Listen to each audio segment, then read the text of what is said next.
What's going on, guys? My name is Wade with TechDaily, and in this video, we are checking out the new Samsung Galaxy A03s. Now, for those of you outside the United States, you've probably already seen this phone. It's been out for a couple of months now, actually, but here in America, it's now officially official and is going to be available from all the major carriers like at&t, T-Mobile, and Verizon, and directly from Samsung.com as well. I suspect this phone will be a pretty popular budget-friendly option. It's of course the successor to the A02s, which is the device I recommended if you wanted an incredibly affordable but still pretty solid Samsung smartphone. And I suspect this device will offer a similar, if not better, overall experience to that one. I'm going to go over everything you need to know about the A03s here in this video, and I'll do a bit of a comparison as well to the A02s so you can see what's new, what's changed, and what's improved. First things first though, let me just quickly show you the unboxing experience so you can get an idea of what all comes inside the package when you buy one. So the full retail price for this A03s is going to be $159. It comes in three color choices: black, white, and this blue that I have here. And inside the box, you first get this standard stack of paperwork. No included clear case for the phone though, unfortunately. Underneath all that stuff is the A03s itself, of course, and we'll come back to that in just a second. At the very bottom of the box, you'll find a few more included accessories. There's a SIM ejector tool there if you need it, and you also get a USB-A to USB-C cable and a 15-watt Samsung wall plug for charging, which, by the way, is the fastest speed this phone supports. And there's no wireless charging here either, just our first couple indications of this phone being that budget option. With all that stuff out of the way, here is the new A03s once again, and I think if you have the A02s, or at least somewhat familiar with that phone, you can probably tell that this phone looks nearly identical. There aren't any major physical changes to the A03s, and in fact the size, shape, dimensions, the overall form factor, it's all basically the same. Up front, you get a large 6.5-inch display that is still surrounded by relatively chunky black borders all around. The teardrop notch and bigger bottom chin are all present, but this I think is still the design you can sort of expect from a more budget-friendly smartphone even today. And you've got plenty of screen real estate to work with anyway. Around back, this is an all-plastic smartphone, though the materials still feel pretty nice. Thick and sturdy with a subtle lined texture, a bit of a curve and taper along the sides to make the phone feel thin. In the hand, it's certainly a tall device, but the slim form factor allows for pretty easy one-handed use. And again, if you've used the A02s, this A03s has basically got the same fit and feel. Taking a closer look at everything else, on the left side is the dual SIM and SD card tray for expandable storage, which is great to have. On the right, your usual volume buttons, and the only actual physical change to this phone, the power button is now a fingerprint sensor, which I'll demo in just a second. Down below, the headphone jack remains, there's the USB-C port in the middle, and one single speaker for your out loud listening experience. Around back, the same triple lens camera setup as before, though stick around till the end because you'll see that image quality from the camera is noticeably better. As far as that fingerprint sensor is concerned, that is a great little addition to this phone for sure. It's something I wish the A02s had, and I guess Samsung heard that. It's relatively fast and accurate, it's placed just right on the side of the phone, and it's a small, albeit very noticeable add-on that improves the day-to-day experience of using this device. With the out loud listening experience, we're still stuck with just that one downward-facing speaker I showed you a second ago, and in general, it's fine, it works, it's usable, but it's still a relatively low quality budget smartphone speaker that I wish Samsung had improved. A better speaker setup is probably the last small addition that this phone could benefit from.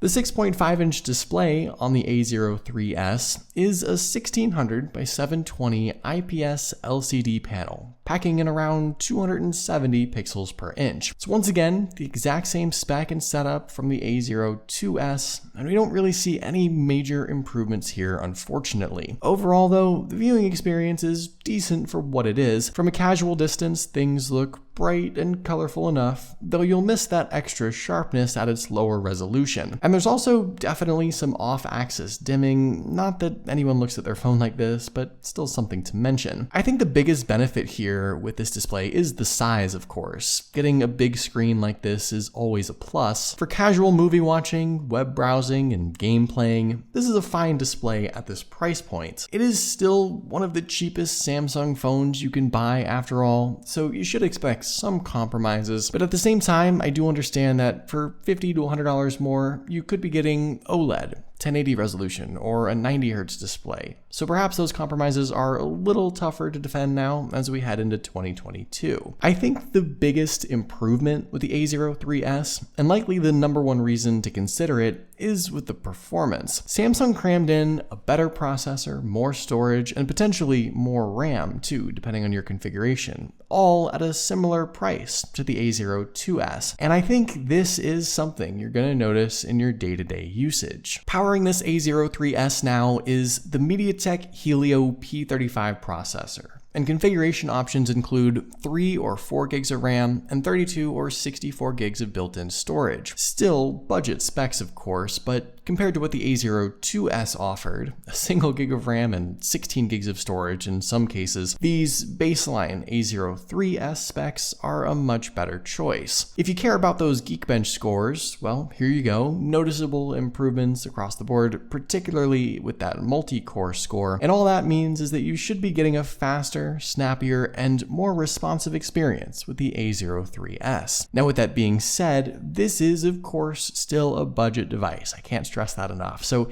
you have to keep your expectations realistic. But if you're a more casual smartphone user, if you just need something to handle the basics and maybe a little more, or if you don't mind that extra second of load time, there's nothing wrong with the usability here. For just your absolute entry-level Samsung/Android experience, it's improvement over the A02s and still plenty capable in its own right. And I'll certainly put this phone to the test for my full review in order to see what all it can exactly handle. But I think overall, this is definitely a device catered more towards folks who maybe don't need a whole lot, but who still want to push their smartphones a little harder from time to time. One of the big advantages in going with a phone like this, once again, is actually going to be the battery. So inside, you get a large 5,000 milliamp capacity battery powering this phone. And since you don't have crazy powerful specs or an over-the-top display, you can expect better than average longevity out of this thing. That's what I experienced with the A02s. It was a day and a half smartphone at least, and this phone I expect to be much of the same, if not a little better. It'll take more than 4.5 hours to get a full charge, which unfortunately just isn't very fast. But I can't imagine you'll be stuck connected to the wall that often anyway, especially if you're a light user. Battery life here is going to be a big plus with this phone. Finally, the last area of improvement with the A03s, and this is something I noticed right away, is with the cameras. Now, hardware-wise, interestingly enough, there seems to be the same basic setup. You get a 13 megapixel main lens, 2 megapixel macro for super close-up pictures, and 2 megapixel depth sensor for portrait, which makes up the triple lens module around back. And seemingly, there's also the same 5 megapixel selfie camera up front. Inside the camera app, from what I can tell, it's all the same capabilities and shooting modes. Nothing special, nothing new, still plenty to work with, though noticeably absent are things like night mode, and anything more than simple 1080 30fps video. But for quick and simple pictures and videos, it's all very workable. What's changed really is just the end results. Pictures on the A03s are noticeably better across the board compared to the A02s. Selfies especially. Skin tones are better, it's way more detailed. The difference to me is like night and day, and I suspect the better processor inside this phone has something to do with the improved quality. It's a similar story with the rear lens as well, just really solid improvements in the overall image quality, and that's great to see. While you obviously don't get a flagship caliber camera setup by any means here, it's nice to see Samsung making some improvements improvements to try and offer still a really usable setup. And I think here with the A03s, it goes even above and beyond that. With the new A03s, Samsung brought about really three main changes. The addition of the fingerprint sensor on the side, better specs and performance, and improvements to the picture quality on the camera. I do think all those warrant this phone being an actual upgrade, though obviously those changes are relatively minor in the grand scheme of things. Still, the A03s once again seems to offer a decent, well-rounded Samsung experience in their most affordable package, and I'm interested to see if this phone winds up being